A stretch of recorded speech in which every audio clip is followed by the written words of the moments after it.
Matthew 26. When Jesus had finished saying all these things, he said to his disciples, "As you know, the Passover is 2 days away and the Son of Man will be handed over to be crucified." Then the chief priests and the elders of the people assembled in the palace of the high priest, whose name was Caiaphas, and they schemed to arrest Jesus secretly and kill him. But not during the festival, they said, or there may be a riot among the people. While Jesus was in Bethany, in the home of Simon the leper, a woman came to him with an alabaster jar of very expensive perfume, which she poured on his head as he was reclining at the table. When the disciples saw this, they were indignant. "Why this waste?" they asked. "This perfume could have been sold at a high price and the money given to the poor." Aware of this, Jesus said to them, "Why are you bothering this woman? She has done a beautiful thing to me. The poor you will always have with you, but you will not always have me. When she poured this perfume on my body, she did it to prepare me for burial. Truly I tell you, wherever this gospel is preached throughout the world, what she has done will also be told, in memory of her." Then one of the 12, the one called Judas Iscariot, went to the chief priests and asked, "What are you willing to give me if I deliver him over to you?"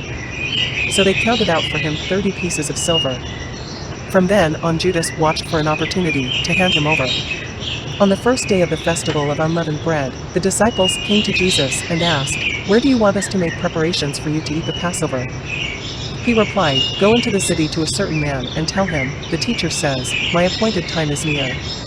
I am going to celebrate the Passover with my disciples at your house.'" So the disciples did as Jesus had directed them and prepared the Passover. When evening came, Jesus was reclining at the table with the 12. And while they were eating, he said, "Truly I tell you, one of you will betray me."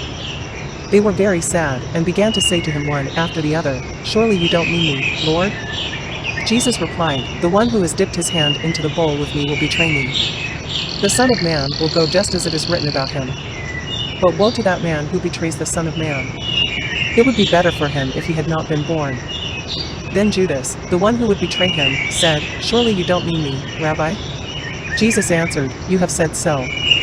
While they were eating, Jesus took bread, and when he had given thanks, he broke it and gave it to his disciples, saying, "Take and eat, this is my body." Then he took a cup, and when he had given thanks, he gave it to them, saying, "Drink from it, all of you.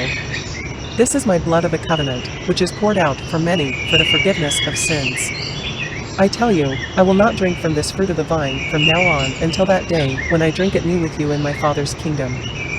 When they had sung a hymn, they went out to the Mount of Olives. Then Jesus told them, "This very night you will all fall away on account of me, for it is written, 'I will strike the shepherd, and the sheep of the flock will be scattered.' But after I have risen, I will go ahead of you into Galilee." Peter replied, "Even if all fall away on account of you, I never will." "Truly I tell you," Jesus answered, "this very night, before the rooster crows, you will disown me 3 times. But Peter declared, "Even if I have to die with you, I will never disown you." And all the other disciples said the same. Then Jesus went with his disciples to a place called Gethsemane, and he said to them, "Sit here while I go over there and pray." He took Peter and the 2 sons of Zebedee along with him, and he began to be sorrowful and troubled. Then he said to them, "My soul is overwhelmed with sorrow to the point of death. Stay here and keep watch with me." Going a little farther, he fell with his face to the ground and prayed, "My Father, if it is possible, may this cup be taken from me. Yet not as I will, but as you will." Then he returned to his disciples and found them sleeping. "Couldn't you men keep watch with me for 1 hour?" he asked Peter. "Watch and pray so that you will not fall into temptation. The spirit is willing, but the flesh is weak." He went away a second time and prayed, "My Father, if it is not possible for this cup to be taken away unless I drink it, may your will be done." When he came back, he again found them sleeping, because their eyes were heavy. So he left them and went away once more and prayed the 3rd time, saying the same thing. Then he returned to the disciples and said to them, "Are you still sleeping and resting? Look, the hour has come, and the Son of Man is delivered into the hands of sinners. Rise, let us go, here comes my betrayer." While he was still speaking, Judas, one of the 12, arrived. With him was a large crowd armed with swords and clubs, sent from the chief priests and the elders of the people. Now the betrayer had arranged a signal with them, "The one I kiss is the man, arrest him." Going at once to Jesus, Judas said, "Greetings, Rabbi," and kissed him.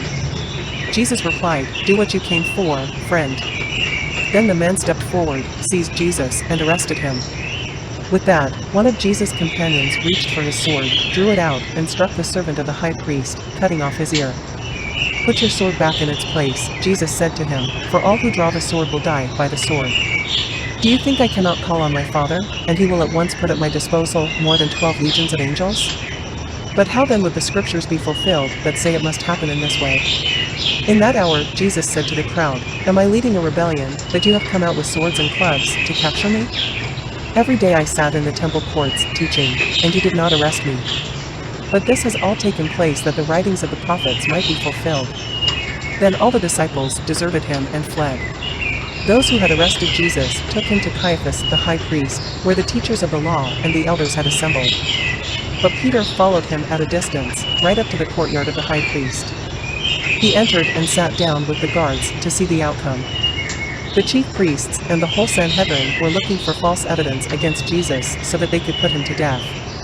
But they did not find any, though many false witnesses came forward.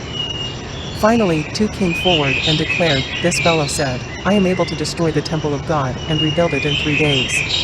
Then the high priest stood up and said to Jesus, "Are you not going to answer? What is this testimony that these men are bringing against you?" But Jesus remained silent.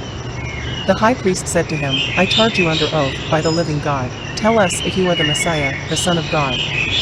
"You have said so," Jesus replied. "But I say to all of you, from now on you will see the Son of Man sitting at the right hand of the Mighty One and coming on the clouds of heaven." Then the high priest tore his clothes and said, "He has spoken blasphemy. Why do we need any more witnesses? Look, now you have heard the blasphemy. What do you think?" "He is worthy of death," they answered. Then they spit in his face and struck him with their fists. Others slapped him and said, "Prophesy to us, Messiah.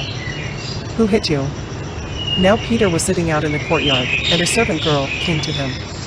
"You also were with Jesus of Galilee," she said. But he denied it before them all. "I don't know what you're talking about," he said. Then he went out to the gateway, where another servant girl saw him and said to the people there, "This fellow was with Jesus of Nazareth." He denied it again, with an oath, "I don't know the man." After a little while, those standing there went up to Peter and said, "Surely you are one of them, your accent gives you away." Then he began to call down curses, and he swore to them, "I don't know the man." Immediately a rooster crowed. Then Peter remembered the word Jesus had spoken, "Before the rooster crows, you will disown me 3 times." And he went outside and wept bitterly.